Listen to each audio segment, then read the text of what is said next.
क्या पत्थर पानी में तैर सकता है? आप लोग कहोगे नहीं, पर रामायण की हिस्ट्री में कुछ ऐसा ही हुआ है। क्या आप इमेजिन कर सकते हो, हजारों लोग इस पे चल के करीब 50 किलोमीटर के समुद्र को क्रॉस करते हैं। इनफैक्ट लाइट वेट मंकी जिनकी खुद की डेंसिटी पानी से ज्यादा है। अब पहले मैं यहाँ पे एक कॉन्सेप्ट क्लियर करना चाहूंगा। हमें स्कूल्स में बताया जाता है कि जिस ऑब्जेक्ट की डेंसिटी ज्यादा होती है वो फ्लूइड में सिंक करता है, और जिसकी डेंसिटी कम होती है वही इसमें फ्लोट करता है। हालांकि रियलिटी में जो ऑब्जेक्ट है जिसकी डेंसिटी हाई है वो डाउनवर्ड फोर्स देता है, और हमारा जो फ्लूइड है वो उसके रिएक्शन में एक अपवर्ड फोर्स देता है जो उससे कम होती है, इसलिए वो फ्लूइड नीचे से डिस्प्लेस हो जाता है। आमतौर पर हम मानते हैं कि जिसकी डेंसिटी ज़्यादा है वो चीज़ नीचे रहेगी, और जिसकी डेंसिटी कम है वो हल्की है, वो हवा में उड़ जाएगी। जो ठंडी और गर्म हवा होती है हम यही मानते हैं कि जो ठंडी हवा है उसकी डेंसिटी ज़्यादा है इसलिए वो नीचे रहती है, और जो गर्म हवा है उसकी डेंसिटी कम है इसलिए वो ऊपर उड़ जाती है। अगर सिर्फ यही सच होता है तो फिर जो गर्म हवा है वो हमारे अर्थ के आउटर एटमॉस्फेयर से भी बाहर चली जाती है। सही मायने में जो चीज़ किसी ऑब्जेक्ट की सिंकिंग को प्रेडिक्ट करती है वो उसकी स्पीड का वेक्टर कंपोनेंट वर्टिकल वेलोसिटी है। हिंदू माइथोलॉजिकल हिस्ट्री में इस इवेंट को ट्रेजेडिक और इंस्पायरिंग माना गया है। Ram prayed to the sea god. किस तरह भगवान श्री राम जल देव से प्रार्थना करते हैं और जल देवता उन पत्थरों को डिवाइन बना देते हैं। अब वापस आते हैं अपने स्टोन वाले एग्जांपल पे। आपने देखा होगा जब आप एक छोटे से पत्थर को हाई स्पीड से पानी में फेंकते हो तो फर्स्ट स्टेप में वो सिंक नहीं करता, बल्कि 2-3 बार टिप्पे खाता है तब सिंक करता है।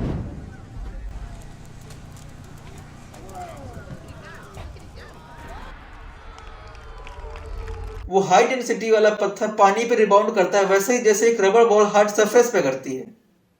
जब रामायण में भगवान श्री राम के इस इवेंट की बात होती है तो आप कई बार सोचते हैं कि ये इम्पॉसिबल है, लेकिन क्या आपके दिमाग में यही थॉट्स आते हैं जब आप बेन 10 या फिर फ्लैश जैसी साइंटिफिक सीरीज देखते हैं?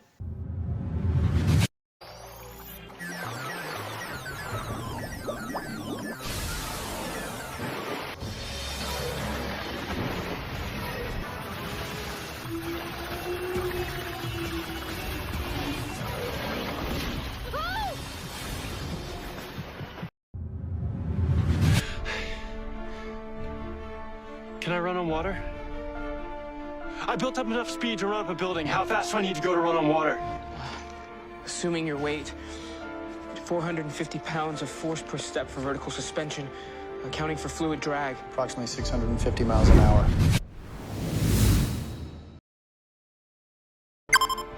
You have to outrun the blast, or you'll die too.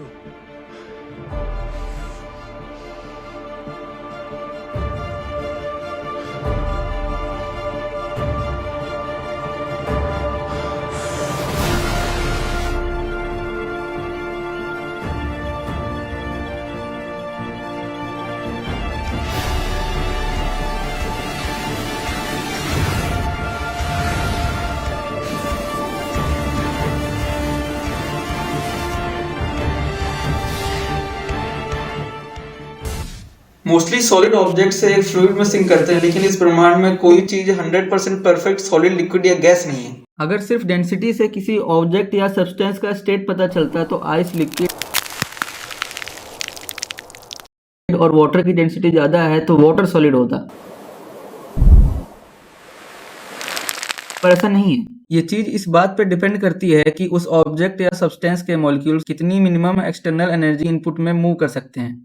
तो जब कोई ऑब्जेक्ट या फिर आइस है, अगर आप इस पे कोई पेबल ड्रॉप करोगे तो इसकी टॉप लेयर्स में दो चीज होंगी। आइस की टॉप लेयर माइक्रोस्कोपिक डिस्टेंस में नीचे जाएगी और रेडियली साइडवेज सभी डायरेक्शंस में एनर्जी डिस्ट्रीब्यूट करेगी।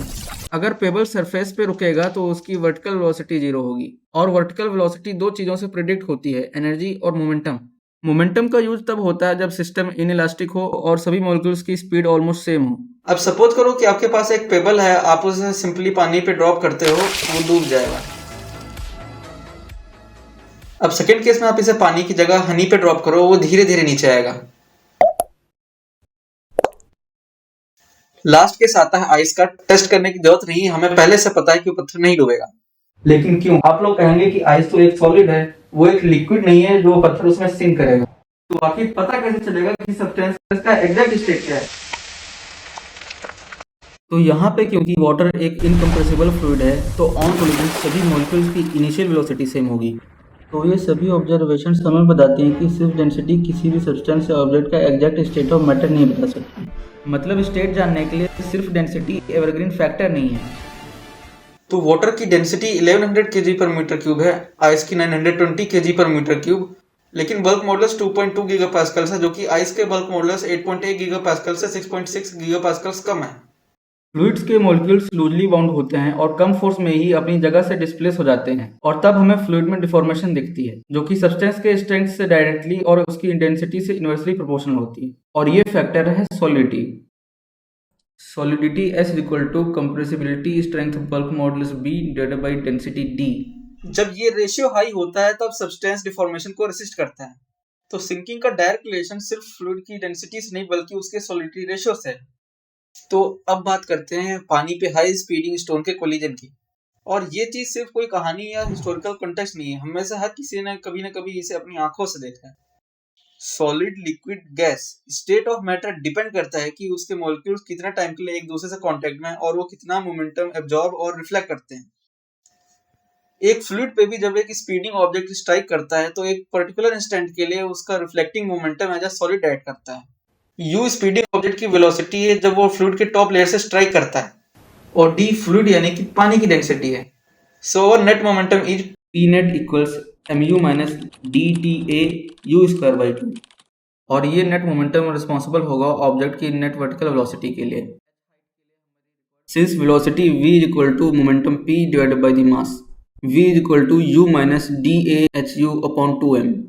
अब क्योंकि रिबाउंड होने के बाद हमारे ऑब्जेक्ट या स्टोन पे ग्रेविटेशनल डीएक्सेलरेशन होगा, by Newton's third equation of motion a becomes g और s हमारी रिबाउंड हाइट h है, जो कि बैरी के केस में 1 सेंटीमीटर है।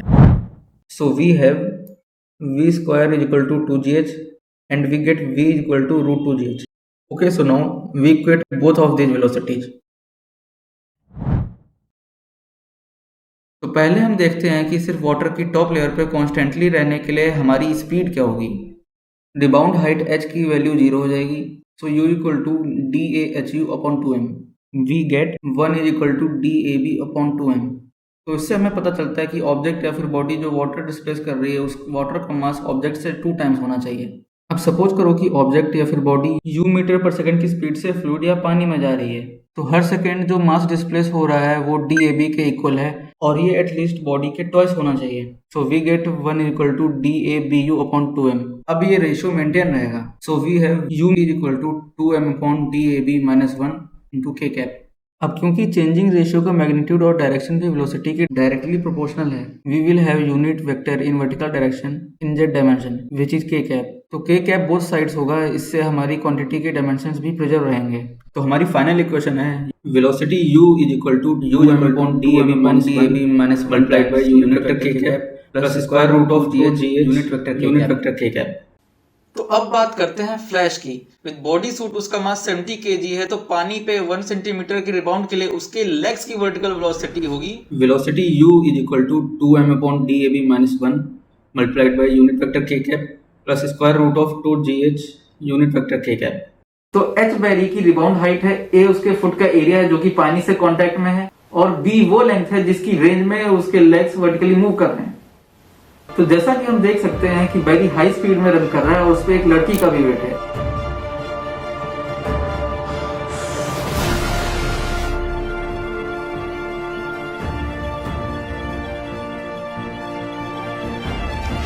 अगर उसका भी वेट हम 70 kg मान लें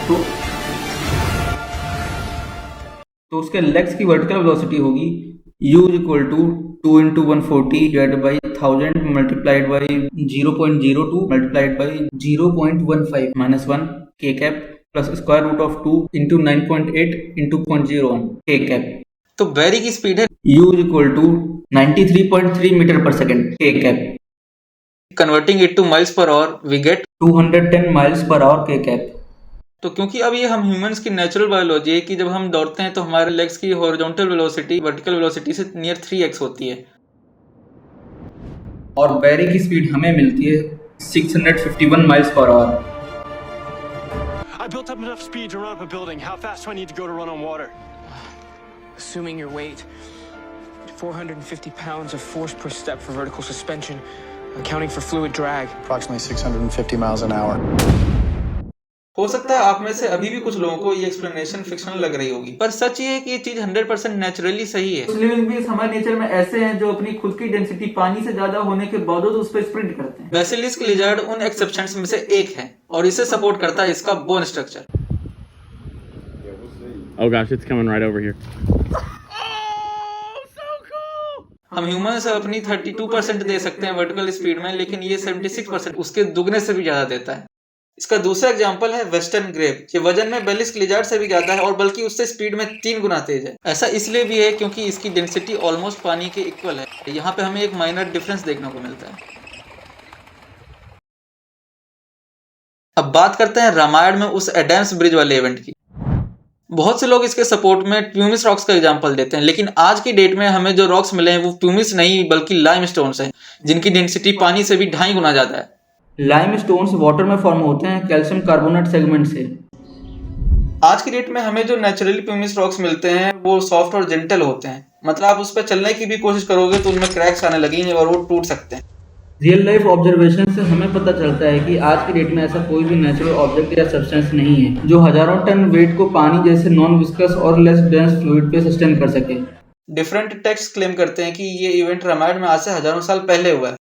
आपको क्या लगता है कि आज से हजारों साल पहले कुछ प्यूमिस स्टोन्स रहे होंगे जिन्होंने इस ट्रेजेडिक इवेंट को पॉसिबल बनाया होगा? हालांकि हजारों साल पहले क्या हुआ है हम सिर्फ उसकी एक्सपेक्टेशन कर सकते हैं और पॉसिबिलिटी जान सकते हैं। रियलिटी में 100% क्या किस तरीके से हुआ है ये सिर्फ वक्त जानता है।